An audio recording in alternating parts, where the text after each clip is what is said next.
آہ افسوس، صد افسوس، آج 21 رمضان، آج ہمارا امام، ہمارا آقا اس دنیا سے پردہ کر گیا۔ آج تمام عزادار یتیم ہو گئے۔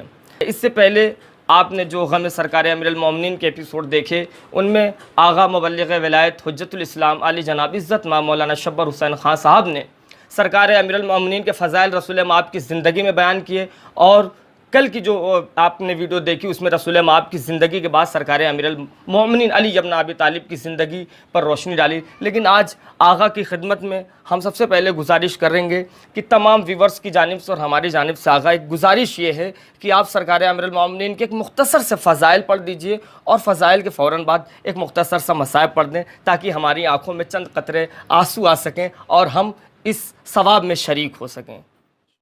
اعوذ باللہ من الشیطان الرجیم، بسم اللہ الرحمن الرحیم، الحمدللہ رب العالمین، الصلاة والسلام علی اشرف الانبیاء والمرسلین، وعلی اہل بیت النبوہ ومعدن الرسالہ، اما بعد فقط۔ بہرحال 2 دن سے سرکار امیر کائنات کے سلسلے میں گفتگو ہو رہی تھی، اور آج کا دن تو مومنین اور مومنات کے لیے، مولا کے عزاداروں کے لیے بہت ہی پردرد دن ہے، اور ہر ایک آنکھوں میں آنسو ہے۔ جناب امیر کی شہادت کا روز ہے، اور جہاں جہاں بھی مولا کے عزادار ہیں، وہ جس انداز میں، جس طریقے سے بھی جناب امیر کا غم منا سکتے ہیں منا رہے ہیں، غم میں شریک ہیں، اور جناب امیر کے غم کا پرسہ اللہ کے رسول کی خدمت میں، بی بی سیدہ کی خدمت میں، پنجتن پاک اہل بیت علیہ السلام کی خدمت میں سب پیش کر رہے ہوں گے۔ میں چھوٹی سی بات کہنے کے بعد پھر انشاءاللہ مصائب کی طرف آؤں گا۔ آپ یہ دیکھیں کہ جب جناب امیر حاکم بن گئے، مولا کائنات 25 سال کے بعد لوگوں نے آپ کے ہاتھوں پر بیعت کی، تو آپ نے اپنی راجدھانی مدینے کو قرار نہیں دیا، بلکہ آپ نے اپنا مرکز حکومت جو بنایا وہ کوفے کو بنایا، اور کوفے میں جناب امیر آ گئے۔ کوفے والے جب انہوں نے سنا کہ آج اسلامی حاکم کوفہ آ رہا ہے، تو وہ بہت زیادہ اہتمام میں لگ گئے، کیونکہ ان کے دل و دماغ میں یہ تھا کہ حاکم کا مطلب یہ ہے کہ خوب سارا سونا لے کر آئے گا، اچھے لباس میں آئے گا، اچھی سواری پہ آئے گا، اور بہت ہی پروٹوکال، بہت ہی زیادہ اہتمام کے ساتھ آئے گا۔ لیکن جب جناب امیر کوفہ پہنچے ہیں تو لوگوں نے جناب امیر کو اتنا سادہ مزاج دیکھا، سادگی کے ساتھ دیکھا کہ لوگ دنگ رہ گئے۔ کیوں؟ اس لیے کہ پہلے کے حاکم اور تھے، اب کا حاکم اور ہے۔ پہلے کے حاکم انہوں نے کچھ اور اختیار کیا، اب کا جو حاکم بن کر مسلمانوں کا آ رہا ہے، یہ تو قرآن و سنت رسول کے پیرائے میں، قرآن اور سنت رسول کی روشنی میں حکومت کرے گا نا۔ تو قرآن و سنت رسول کی روشنی میں جب حکومت قائم ہوگی تو وہاں آتنکواد کا شائبہ نہیں ہوگا، دہشت گردی کا شائبہ نہیں ہوگا، وہاں پر ظلم نہیں ہوگا، تشدد نہیں ہوگا، کسی کا حق نہیں مارا جائے گا، کوئی اس کی حکومت میں بھوکا نہیں سوئے گا، اور کسی کے نفس پر ظلم نہیں ہوگا۔ اور فرما رہے ہیں، لہذا جناب امیر نے جو 4 سال کچھ مہینے کی جو آپ نے حکومت فرمائی، حکومت کی، اس 4 سالہ حکومت میں کسی نے بھی یہ نہیں لکھا، نہ دشمن نے، نہ دوست نے، کسی بھی، نہ مومن نہ منافق، کسی کتاب میں یہ نہیں ملے گا کہ جناب امیر کے اس 4 سالہ دور میں کسی پر ظلم ہوا، کسی پر بربریت ہوئی ہو، کوئی ظلم کا شکار ہوا ہو، کوئی بھوکا سویا ہو۔ غور فرما رہے ہیں؟ تو جناب امیر کا حال یہ تھا کہ جب آپ بیت المال کا حساب کرنے کے لیے بیٹھتے تھے تو بیت المال کا جب چراغ روشن کرتے تھے، دیکھیں عدل جناب امیر کیا ہے، کتنے بڑے عادل امام کا نام ہے علی۔ جب جناب امیر بیت المال کا چراغ استعمال کرتے تھے نا حساب و کتاب کے لیے، اور اتنی دیر میں اگر کوئی آ جاتا تھا اور مولا دیکھتے تھے کہ اس کا سوال بیت المال کے متعلق یا اسلام کے متعلق نہیں ہے، تو آپ چراغ کو بجھا دیتے تھے، اور یہ فرماتے تھے کہ یہ چراغ جس میں روغن پڑا ہوا ہے بیت المال کا ہے، لہذا علی اتنا بھی برداشت نہیں کر سکتے کہ بیت المال کے پیسے سے جو چراغ روشن ہے اس کا استعمال اسلامی کام کے علاوہ کہیں اور ہو۔ اللہ اکبر۔ تو سوچیں کہ جو اتنا بھی برداشت نہیں کر سکتا وہ اپنی حکومت میں، وہ اپنی خلافت میں کسی پر ظلم کیا برداشت کرے گا۔ بہرحال فضائل کا دن تو نہیں ہے آج، مصائب کا دن ہے۔ میں آپ کی خدمت میں عرض کروں، یہ جو جناب ایک چھوٹی سی بات ہے جو چاہنے والوں تک پہنچانا ہے، جو چاہنے والوں تک، یہ جو ایک الزام لگتا ہے کہ کوفے میں بہت زیادہ شیعہ تھے، کوفے میں بہت شیعہ تھے اور انہی شیعوں نے امام حسین کو قتل کیا ہے، لگتا ہے نا۔ آج اس کا چھوٹا سا جواب دے کر، فضائل نہ پڑھ کے، میں ایک چھوٹا سا راز ہے جو اپنے دیکھنے والوں تک پہنچا دوں، پھر مصائب آ جاؤں گے انشاءاللہ۔ آپ یہ دیکھیں کہ کوفے میں اگر بہت زیادہ شیعہ تھے، مولا علی کے شیعہ تھے، مولا علی کے چاہنے والے تھے، تو ان کا فریضہ یہ تھا، بھائی شیعہ کہتے ہیں دوست، مولا علی کا جو دوست ہے، جو مولا علی کو چاہتا ہے، جو مولا علی کو دوست رکھتا ہے، اگر بہت زیادہ تعداد کی کوفے میں شیعوں کی، تو پھر جناب امیر کو سپورٹ بہت زیادہ ملنا تھا، پھر جناب امیر کو ہر طرح کا امکان ملنا چاہیے تھا، خلاف ورزی بالکل نہیں ہونی چاہیے تھی نا۔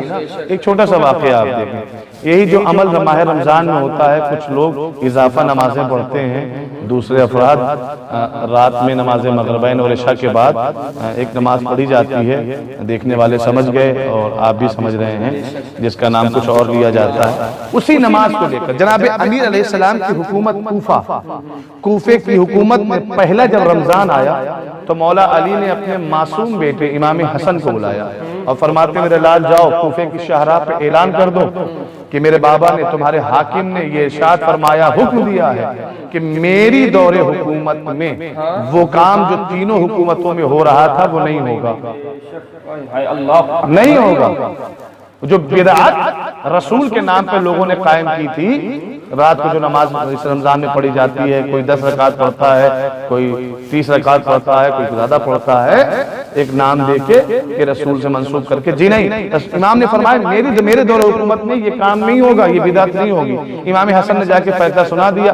فیصلہ سنانے کے بعد جیسے امام حسن گھر آئے، امام علی علیہ السلام کے خلاف انہی لوگوں نے جو بیعت کی تھی، جن کو تاریخ کہتے ہیں کہ بہت شیعہ تھے، بہت شیعہ تھے، انہی لوگوں نے مولا جناب امیر علی علیہ السلام کے خلاف جلوس نکالا، مولا کے خلاف نعرے بازی کرنے لگے مولا کے خلاف۔ اور نعرے بازی کا طریقہ پتہ کیا تھا؟ وہ کہتے تھے، کسی منافق کا نام لے رہے تھے، دوسرے خلیفہ کا نام لے رہے تھے اور کہتے تھے کہ واہ فلاں علی نے آپ کی سنت کو بند کر دیا، واہ فلاں علی نے آپ کی سنت کو بند کر دیا۔ چاہنے والے بھی کچھ لوگ جناب امیر کے پاس آئے، مولا آپ نے یہ جو عمل آپ نے بند کرنے کا حکم دیا ہے بدعت کو، آپ نے کیسا حکم دے دیا کہ لوگ جو آپ کے ہاتھوں پر بیعت کر چکے ہیں وہی آپ کے خلاف جلوس نکالے ہوئے ہیں۔ امام نے فرمایا کہ شاید، غور فرمائے، امام فرماتے ہیں کہ ہاں اسی لیے علی نے مدینہ چھوڑ کر کوفے میں حکومت کرنے کا ارادہ کیا تاکہ کچھ باتیں لوگوں تک سامنے آ جائیں۔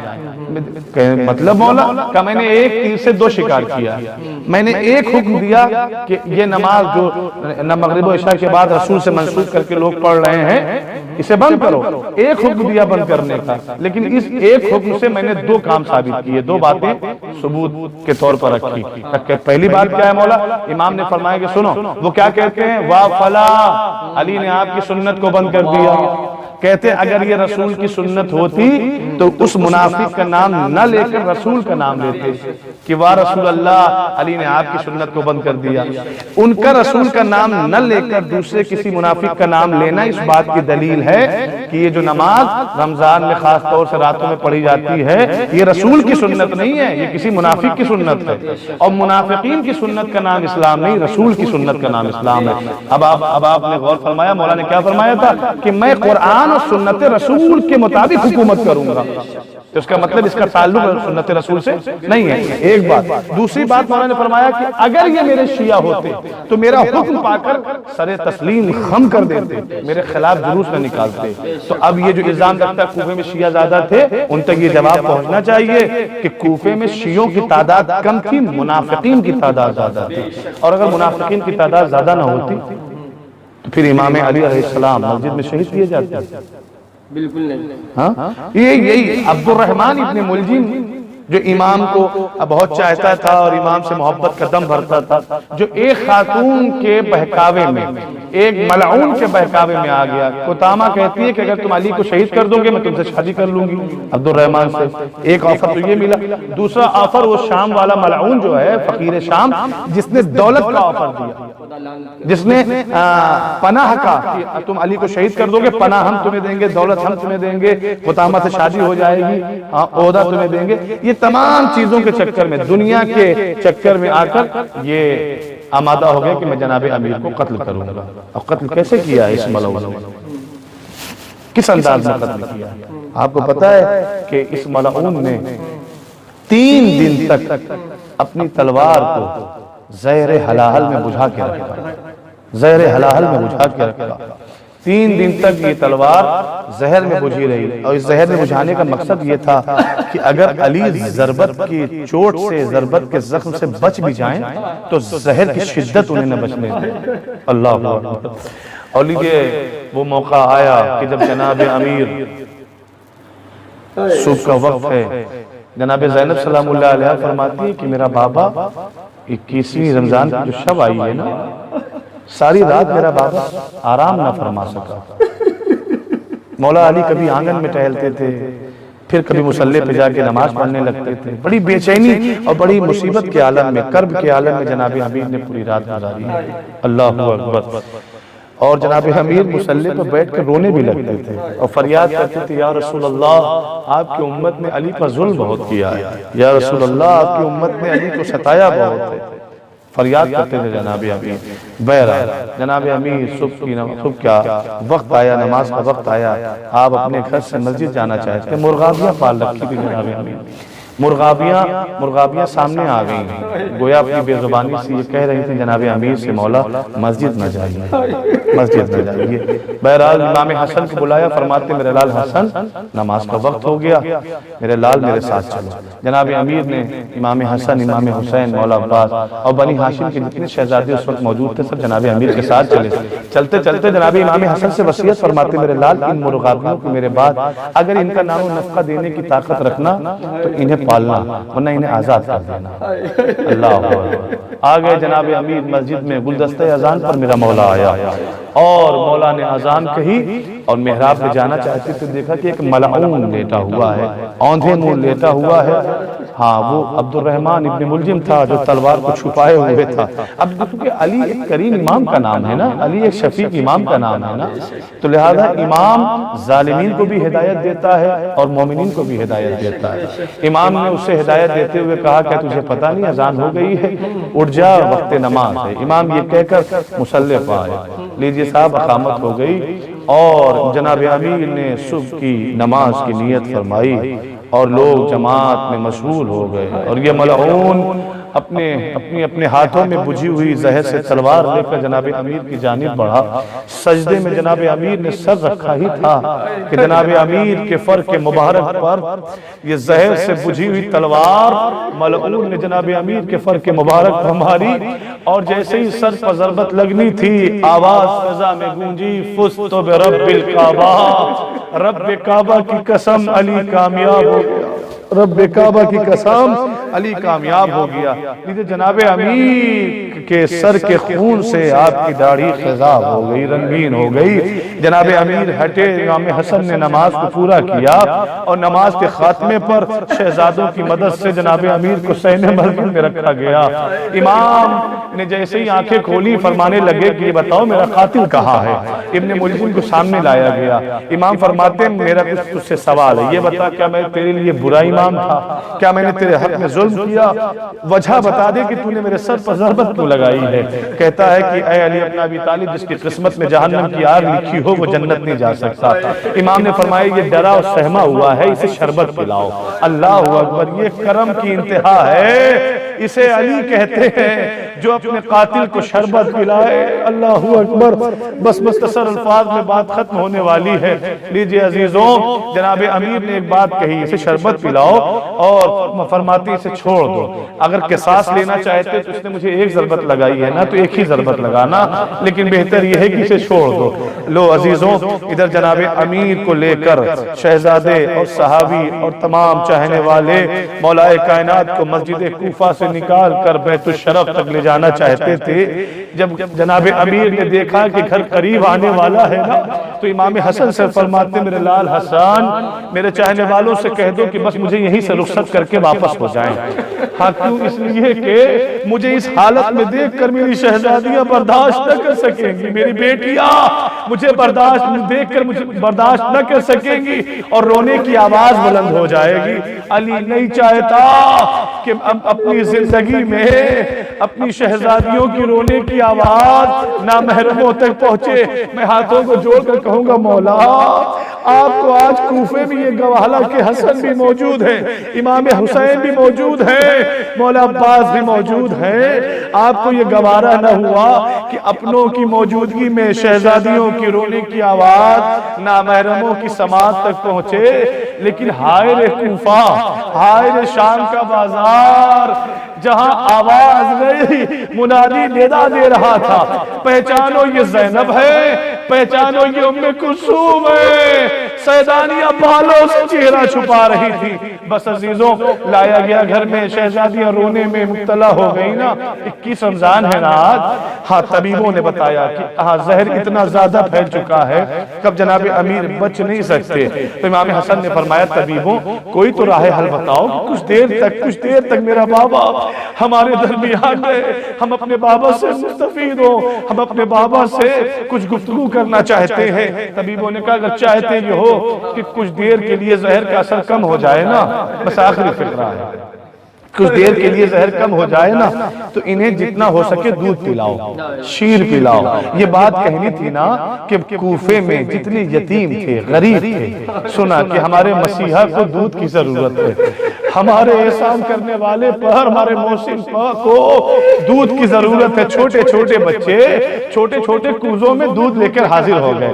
میرا دل کہتا ہے کہ چھوٹے چھوٹے کوزوں میں دودھ رکھا ہوا جب جناب امیر نے دیکھا ہوگا نا تو ایک مرتبہ مولا علی کو کربلا ضرور یاد آئی ہوگی. ہائے رباب کا لال, ارے جس کی ماں کا دودھ بھی خشک ہو گیا تھا, پانی بھی ختم ہو گیا تھا. بس رضاداروں, جناب امیر کی شہادت مکمل ہو گئی. ہاں کفن و غسل و کفن ہوا, شہزادے تدفین کے لیے آگے بڑھے. جناب امیر کو دفن کر دیا. دفن کر کے جب واپس آ رہے تھے نا تو ایک نشیب سے رونے کی آواز آئی. اللہ اکبر. امام حسن, امام حسین, آقا عباس اس نشیب میں پہنچے, دیکھا کہ ایک نابینا شخص ہے جو رو رہا ہے, گریہ فرما رہا ہے. امام حسن نے پوچھا رونے کی وجہ کیا ہے؟ کہ تین دن ہو گئے ہمارا محسن ہمارے قریب نہیں آیا, میں 3 دن سے بھوکا بھی ہوں, پیاسا بھی ہوں. کہ پتا تیرے محسن کا نام کیا تھا؟ کہ جب بھی میں نے نام پوچھنے کی کوشش کی نا تو اس نے یہی کہا کہ اتنا سمجھ لے کہ فقیر کے پہلو میں فقیر بیٹھا ہوا ہے, غریب کے پہلو میں غریب بیٹھا ہوا ہے. عزیزوں لو مصائب تمام ہو گیا, صرف کربلا میں شام غریبہ نہیں آئی ہے, کوفے میں بھی شام غریبہ آئی ہے. میرا دل کہتا ہے جب مولا علی کو دفن کر کے تمام شہزادے گھر آئے ہوں گے اور پہلی شب آئی ہوگی زینب نے بابا کے بغیر, ام کلثوم نے بابا کے بغیر, شہزادوں نے بابا کے بغیر, یہ شام غریبہ کیسے گزاری ہوگی. لو حسن یتیم ہو گئے, حسین و عباس یتیم ہو گئے, سیدانیہ یتیمہ ہو گئی. الا لعنت اللہ علی القوم الظالمین وسيعلم الذين ظلموا أي منقلب ينقلبون. إنا لله وإنا إليه راجعون.